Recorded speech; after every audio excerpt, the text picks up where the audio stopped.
And hello, movie lovers. And today I actually have one of my good friends with me. I have Josh. Of course, Josh and I actually did another little review about a month back. We actually did it was that new Adam Sandler movie. It's called Hustle. We ended up doing that about a month ago. And it was an awesome film. And I'm excited to have Josh here.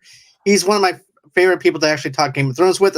And here's another thing I want to mention. Abby couldn't make it, so therefore I had to get somebody else. And I'm actually happy to have the king of midnight here, which is Josh. So let's go ahead, let's get on with the show, and let's do this.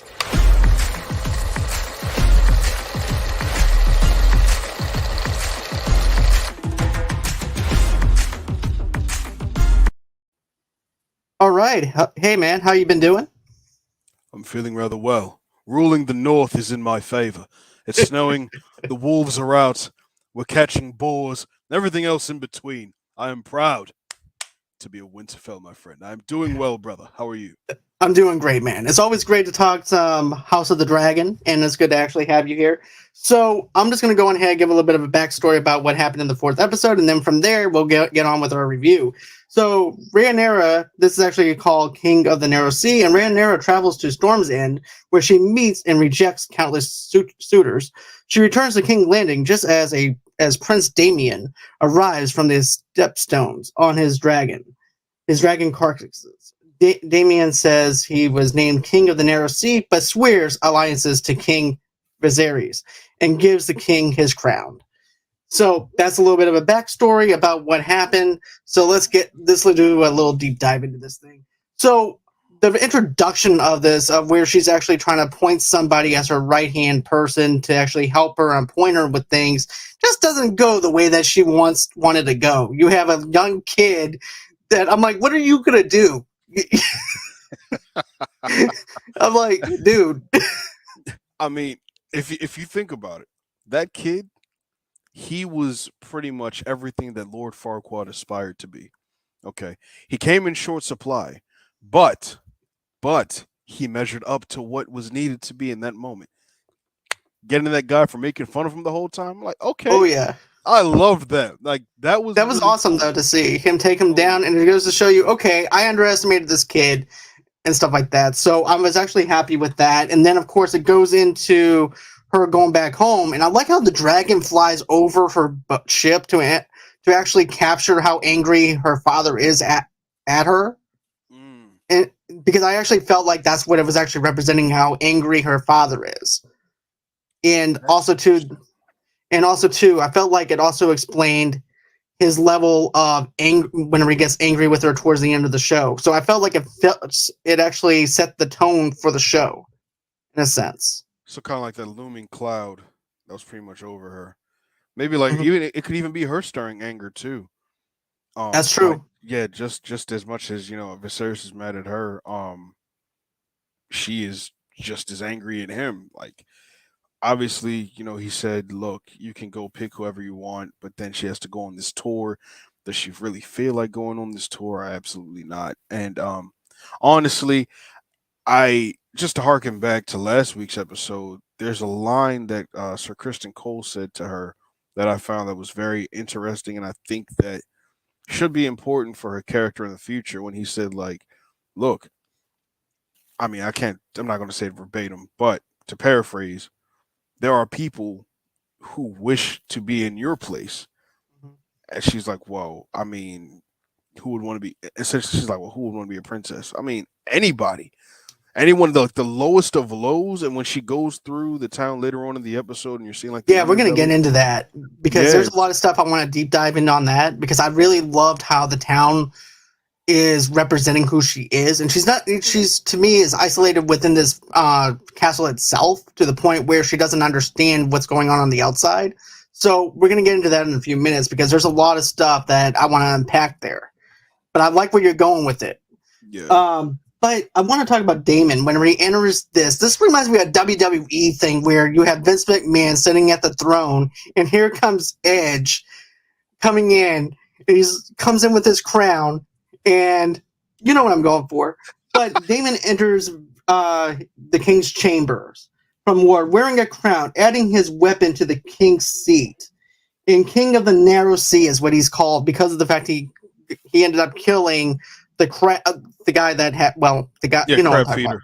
Yeah, the the crab crab feeder. feeder, Hmm. which to me was outstanding last episode. I really love the look of the crab eater, and so of course Viserys is looking at him like, okay, are you insulting me? What are you doing with this crown on your head? But whenever Damon says, wait, I'm not here to insult you. I'm actually the king of this realm that these people look to Hmm. now because of the fact that I defeated them, but I'm not here to insult you. Here's my crown. Just to show you that I am not insulting you. And he Yeah. winds up bowing down to Viserys, and I like that moment because at that time in the last couple of episodes, hasn't really been bowing down to him. He's been pretty much doing his own thing. Hmm. And now you have a level of respect between Viserys and also Daemon. So I definitely like that. I agree. I actually, John, just great points, my friend. Um, I think like with that moment, I honestly felt as though there was probably going to be a shift in Damon's character. Um, because this whole time I've been feeling as if that he's not the actual overall villain, right? I think that he's set up to seem like it, but You he's see, not. I don't think here's the he is. thing.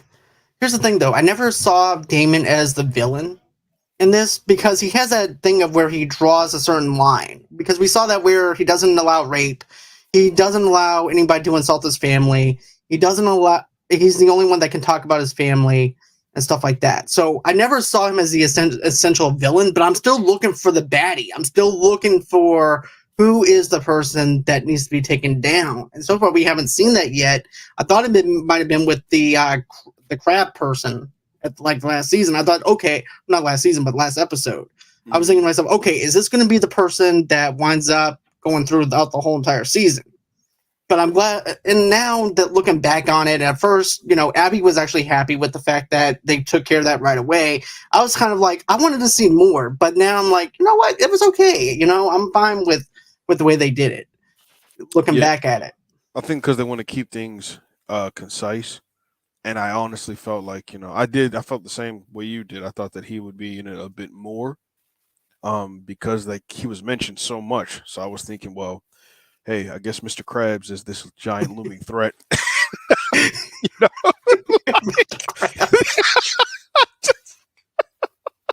oh my you know, god, he's it's gonna, like the worst superhero villain ever. we're gonna wage war against the Krusty Krab realm. But yeah, I get what you're You saying, know, dude. I yeah, get but it. it's funny. With Damon too, he actually reminds me of another Damon from Vampire Diaries. Mm, Honestly, because it's like they have those similarities of they have their qualities that make them kind of. It's almost like you hate them, but then there's those things that they do that make you love them at the same time. They portray themselves as these overall like these badasses. They're the bad boy that they just don't care. They do their own thing. But I think at some point he'll have it turn just like Damon did in Vampire Diaries, where it's like, well, you'll see that more. You'll see more of his heroicness, and I think that's something that'll be planted in that relationship that he has with Rhaenyra. Um, not to not with that point because I know we're not there yet as far as talking about it, but I think like there's gonna be a setup there where I believe he can he'll have that turnaround and we'll see him as more of like a little bit more of a hero. I just don't right. think, and obviously he in a way he respects his brother, but he also is very jealous of him, so he's very torn. It's a very He is. torn He's torn character. because of the fact he wasn't actually he wasn't the heir to the throne. He ended up putting Rhaenyra in charge instead of him. So he Right. does feel a little bit of insulted. And yes, I am smiling, baby. Yeah, my fiance's in here. But yeah, but Well, like I said, going back on what I was saying though, was mhm, this: I definitely do feel like there's a hint of jealousy because of the fact that he gave Rhaenyra the responsibility of the heir whenever it was actually something that was different and historically different than what they normally do in the traditions. So therefore, because he didn't do that, he also feels insulted. So I don't blame Damon at all for feeling the way he does. But here's the thing: I'm also every single time I see Damon, he always winds up taking charge of a scene Yeah, and he takes full control of it. And that's what I like about Damon's character. I'm always waiting for him to show up, and because he's actually one of my favorite characters out of this series right now, I and agree. stuff like that. But another thing I want to mention is this: the stuff with Damon and Rhaenyra. Whenever you wind up seeing them celebrating and stuff like that, you wind up seeing this one scene between the two of them. Of course, Damon is looking at her like kind of like a lustful way. Some people might actually put it as, but I didn't look at it inside that kind of context at first because of the fact I was thinking, okay, he's seeing his cousin for the very first time, and since he's been fighting out there. So Yeah, he's just trying to get to know her again and try to catch up with her. But my favorite thing is whenever they talk in that dialect, in that Targaryen kind of way. And my favorite thing is this. This is my favorite quote that he says: "You cannot live your life in fear, or you will forsake the best parts of it." And it was about him trying to tell her, hey, look, don't fear what's in front of you or anything like that. Embrace it, make it yeah, your own. And don't worry about who's doing what or telling you what to do. Do what's best for you because you know what's best for you, is what he's trying to say. So that's what I got out of that kind of context because of the fact that Damon's just trying to be there for her. And then, and of course, Rhaenyra also doesn't want to marry somebody for just political power. She wants to marry someone that's genuinely going to love her and not just someone that's going to want to have a political kind of thing where it's to actually unite houses. She wants to actually have someone that's there for her. And of course, you don't see how it's being played out until like later on in the episode, especially whenever you see. Remember that backlash that he had with the other person that wanted Viserys to marry his yes. daughter? Corliss Valerian. Corliss. Yeah, So here's the thing with Corliss, now you actually see the implications of not marrying his daughter. So now he has to go to somebody else to marry his daughter. she's So 12. then, yeah, she's 12 years old. but but also too, now you also see the repercussions now because of the fact that Rhaenyra doesn't want to marry somebody in power or in political gain or anything like that either. She wants someone that wants to love her. So now you see repercussions with that of not having someone to for her to marry. So that's what I got out of that. So now you have cause and effect on both Oh, Sari, but also, you know, absolutely. I think one of the things that you froze there for a moment, but I think one of the best things that the show does is those themes. Love and duty. Like which one honestly is stronger? I mean, do you think that ruling a kingdom would be better if the king and queen actually had genuine love for each other, or do you think that it's just strictly off the strength of we put these political pieces and pawns and in place to kind of build up that kingdom? And it's like on both sides you can see it. They present it on both sides, honestly, where it's like, okay, you can see how this could, love has all of this strength, and then the duty part has all this strength. But at the end of the day, which one is more, I guess, like in a way, like morally right? You know, I just feel like with Rhaenyra in this, that's the whole struggle between her and her father. Because I want to see them like eventually be like a unit, you know. But I don't, with this types of stories that George R. Martin tells and how Game of Thrones is. It's like love doesn't always prevail. It usually no. ends in bloodshed. So Exactly, man. We saw the it's red. Hey, I'm not going to give no spoilers because you're watching it, binge watching all the Game of Thrones stuff. But still, we all know what happened with the Red Wedding. that red wedding was ridiculous. Like I want Walder Frey's head on a pike. Like right. you To know? be honest with you, that reminds me of like a mafia hit. You're insulting like Tony Soprano for not Oh marrying his daughter, and yeah, then it's like, okay, that's fine. No, it's not. You're gonna get whacked.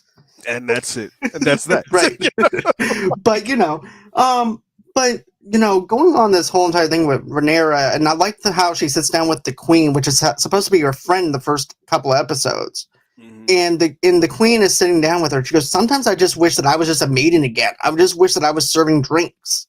But this is my duty. This is what I'm called to do now. And I like how she does that and makes it more humanized in a sense where it gives you more of an emotion to where people were questioning their own inabilities even back then and be like, look, I wish that I didn't have this title. I wish that I could just turn back the hands of time and not have this title and be friends with you again and talk to you on a personal level versus being a mother. So that's what I got out of that context. But, my heart just sank for her because of the fact of the weight that she actually has to carry and because of the fact that she used to be friends with her now daughter. And now it has to be a mother and daughter kind of bond versus it being a friendship bond. You're right. And I liked what you did there. Turn back time. They're sharing. Well, thank you. I am a poet. But See, there it is, poet, the bard, John DeGrigio. See, and you're right. I just feel like it's so strange seeing how her friend is now having to step into a role of now being in a position higher than her. Not only that, but then also taking on the role of, well, I also have to in a way be your mother because now I'm your stepmother, and it's so strange. But you're right. I like how they humanized Allison there for a moment because it's like, well, now she has to deal with all this extra weight, and you never really know what you're dealing with until you end up in that position. It's like when you climb the ladder, when you're at the bottom of the ladder, you're not really thinking of, well, what everybody else has to manage. You just have your own little box. So she's just serving drinks. But now she's up at the top where it's like, now she's the queen. Now she has to also not only play mother, she has to, provide an heir, give advice to Viserys, while also being a puppet to Otto, her father. So there's a lot going on here, and trying to balance the kingdom, and I, can I ask you something? Yeah, go ahead. I just do not trust Otto Hightower. I call him middle finger. Okay, I got you. Okay, yeah, because Abby and I have been talking about this for the first 3 episodes, and it seems like the Macers has their own hidden agendas as to why they want to help him heal. Yeah, because of the condition that he was in, but I don't know if he still has a condition. Yeah, the maids were actually scrubbing on his arm or whatever, but they didn't actually touch on the rash or anything anymore. It's been a year or 2 since that actually happened. I wish they would touch back on that just to see if that thing is still there or not.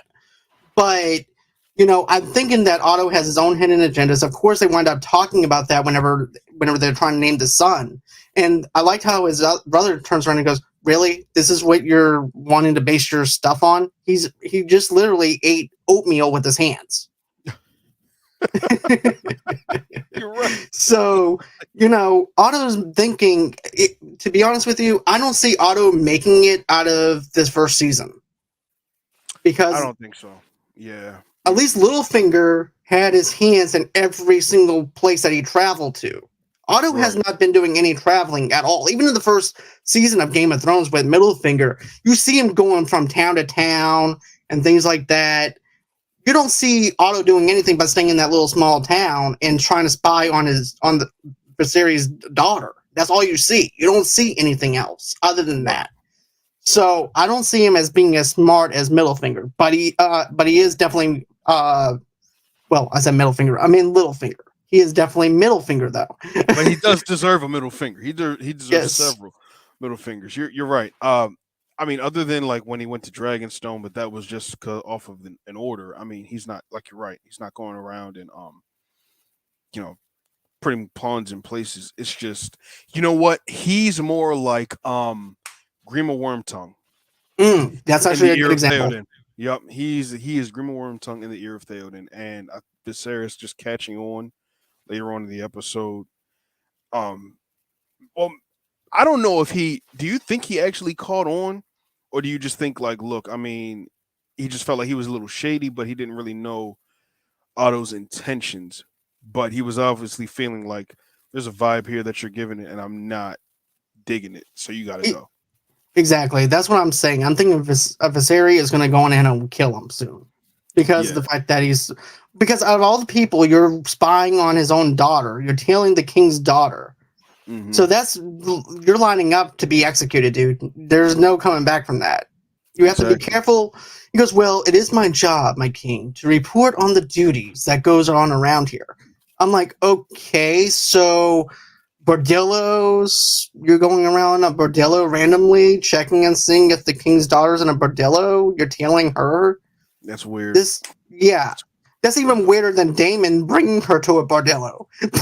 You know, but I'm going to talk about that in a minute on what I think about the hidden meaning behind that. Okay. And why I don't think it is as creepy as people make it out to be in a sense. And I'm not, by the way, I do not represent incest or anything like that. So I don't like incest. But, you know, I am going to, there is a little bit of hidden message, I believe, that the way I actually took it until I saw a couple of other things that I'd say, okay, now I see where people are actually getting that kind of information from. But let's talk about this. Rhaenyra actually sneaks out with Daemon. And I like how he goes through the town, and I like the musicians. I love the sorcery. I love the visual effects with that. And I like how he's taking her through each section of the town. He's like, look, you've been up in that castle all this time. This is all you know. You are safe in your castle. Let me show you everything on the outside of this castle, and let me show you what the town people are thinking of you, and also Viserys on the outside. Because here's the thing.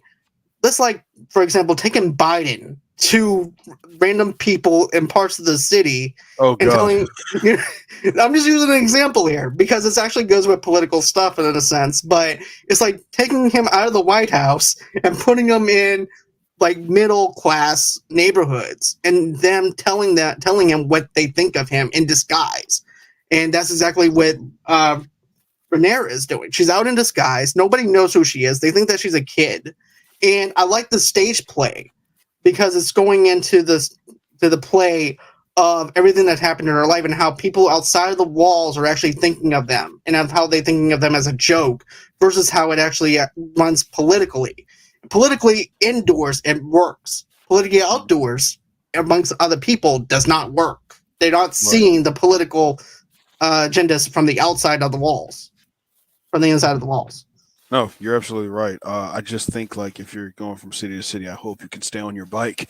But you know, but you're right, and I thought it was so interesting because I often wonder, because I've read a lot of Shakespeare, and I just wonder like how way back when they were doing, you know, those types of plays, was it very much similar to things like that? Like, okay, if there was like some big, I don't know, political event like, you know, I don't know, the birth of an heir or something.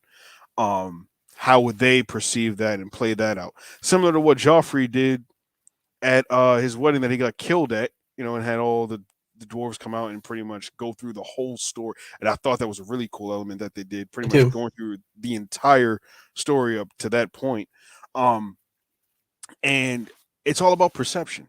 I think that's what Damon was trying to teach you, all about public perception. Like, this is, you need to see this for your own eyes, understand it while you're in disguise, and then when you head back, you can attack it. And then, you know, people will be like, huh, okay, can open our eyes a little bit as queen.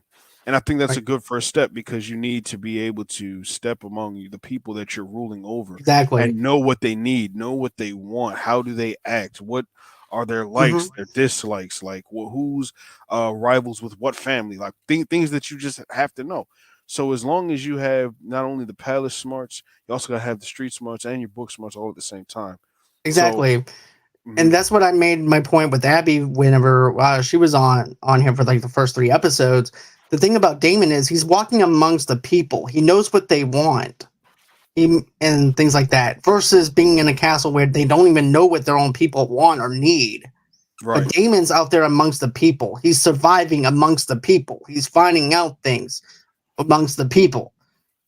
You know what I mean? That's how you learn. Yes, and I think that's actually a great way for him to teach her. Then also, too, he's teaching her. Now, this is the part where he goes in the bordello, and he's showing her what life is about, reproducing and having kids. But I also like how they go into this narrative a little bit, though, too, at the very start. Remember whenever they were back over at the celebration party? He goes, yeah, well, if you were married and you did what I would do, you'd be considered a whore, basically. Right. No. And that's just put. I'm not going for verbatim. That's actually, you know what I'm saying. So, it's okay for you to do that, but for me to do something like that, it'll be considered me being a whore. So therefore, I cannot do what you do. Because he said, "Oh, marriage is easy. I can just go on ahead and do whatever I want. That's what we do. It'll be fine." And he's not understanding. She's a woman. She's not a man. And there's a line that between men and women, which is not right at all. It should be the same rules as a guy as it is for a woman. Right. And stuff like that too. You don't put anything in between that or anything like that. And so whenever he goes to that bordello, and she doesn't have any friends, okay? This is going... Remember Macaulay Culkin and My Girl? Whenever he's learning how to kiss somebody, or let's say, for instance, you have a best friend that's the opposite sex, and you're trying to learn how to kiss. Yeah. For example, she doesn't have any friends. But he's trying to take her over there to show her this is what life is. You screw, you get pregnant, and you have all these emotions that you never knew you had before because you've never been around someone of the opposite sex before to make you feel a certain kind of way. So, and then whenever he goes in and kisses her, it's like the Macaulay Culkin kiss, in a sense, of practicing with a friend and trying to show her the emotions of what it's like to be wrapped up in all that stuff. That's just me taking it, even though it's a very creepy kind of way of actually doing it, and a family member doing it versus a friend, but she doesn't have any friends. All she has is these high power people. It's creepy, but you do make a excellent point. I would say, like, see, at first, well, let me backtrack a bit.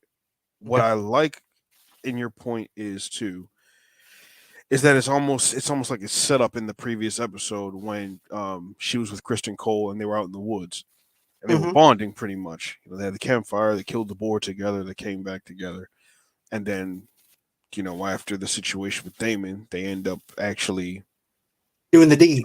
They do the deed, knocking some boots.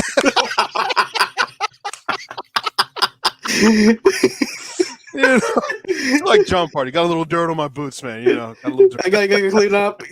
Take off my knight in shiny armor. Yeah, which is a lot of armor to take. Like, geez, you gotta take all that off and then put it. That's a lot going on there. That's a lot. I wouldn't even be in the mood by the time I got done with everything. I'm like, look, I'm going to bed. I'm still trying to get off my breastplate. Look, dude. I mean, like, if I was a woman or whatever, like, look, I'm done. I'm going to bed. But wait, I'm still trying to take off this. Help me take off this this armor. No, you need to take it off yourself. I'm going to bed. Deuces. If this was in 2022 and this was actually during that time, your woman is not going to be in the mood to do anything with all that armor. Man, and all that armor is like a whole as seen on TV commercial. But wait, there's more. We're going to teach you how to unbox your knight. Is what you're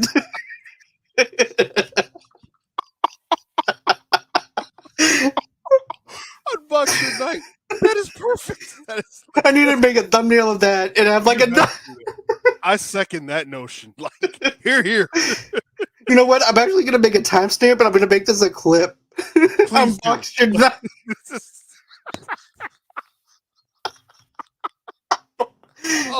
Oh my god. Hashtag so unbox your night. Anyway. Well, as Sir Kristen Cole unboxes himself. Oh my god. I have a thought about that too. Okay. To get to your point there as well, like Damon, it's weird because I thought that when I talked with some other friends of mine, and we even talked about this on Multi Fellowship of Geekdom on Monday, we're saying, like, there was no penetration. And at first, but the way the camera made it seem like, it was like, did he? To me, it looked like it, but it wasn't. And then he started like backing away, like, stop. But she just tried to keep going. And so, obviously, like I said, goes and meets Kristen Cole. I think that she's pregnant. I think she is too, to be honest with you, but I'll tell you why in a minute. I do want to give some context into that. Okay. because it does represent the ending of it when the father winds up giving her something to take. That's Right, the actually, T. yep. Mm-hmm. So we'll talk about that in a minute. But also too, there's okay. That's the end of my notes. I have Renera doing the deed. That's the end of my notes. But In conclusion, the deed has been done.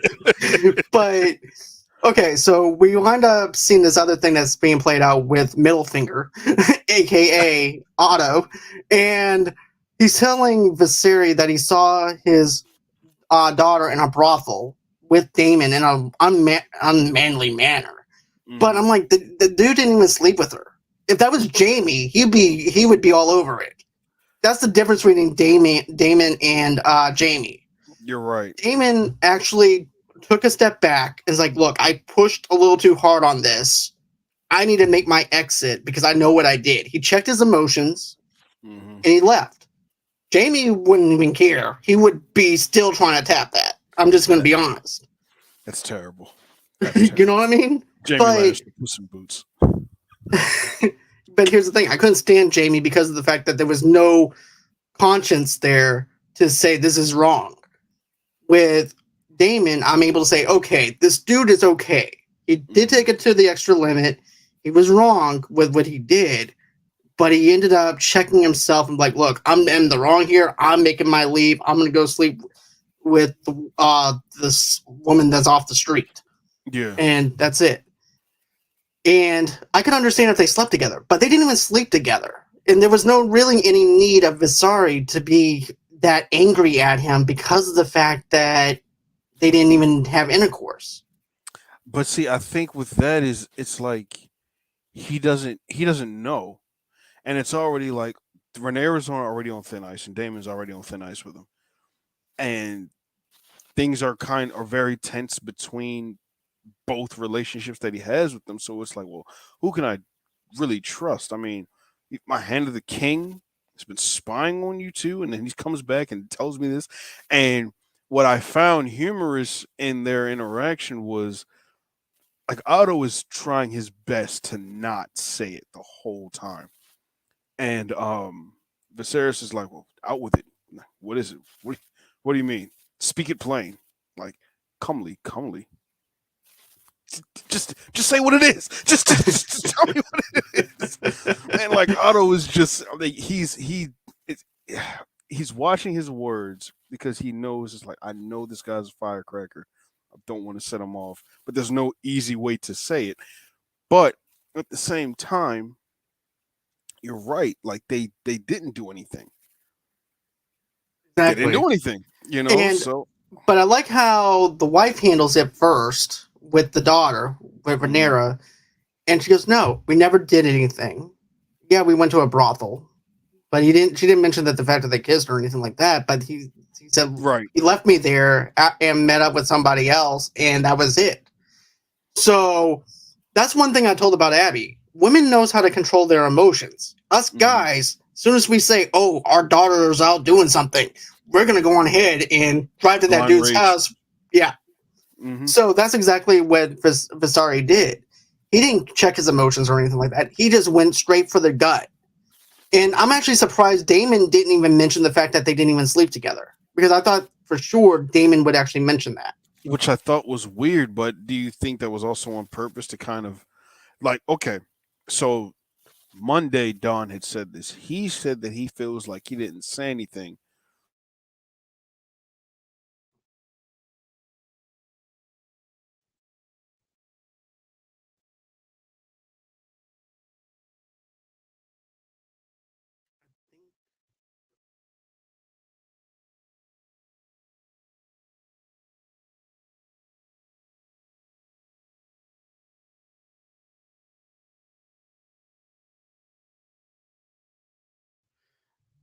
But yeah, I think that whenever you look at it in the context of everything, that what I'm thinking is this: I'm thinking that basically Damon should have went on ahead and talked to him and say, "Hey, look, man, I didn't sleep with her," and go from there. But instead, that was what winded up happening. It, with that issue was the fact that basically he believed what Otto said. He winds up getting angry at what he heard, and that's the end of that. You know, and I feel like this as well. I think that Damon should have said something, but also too, whenever you actually see the other scene that winds up happening, where now the father has to try and get somebody to ease this pain of something happening to his daughter, and now that nobody would want to marry her or anything like that. So what does he do? He winds up giving her a drink and telling her to, well, basically he gets the servants to go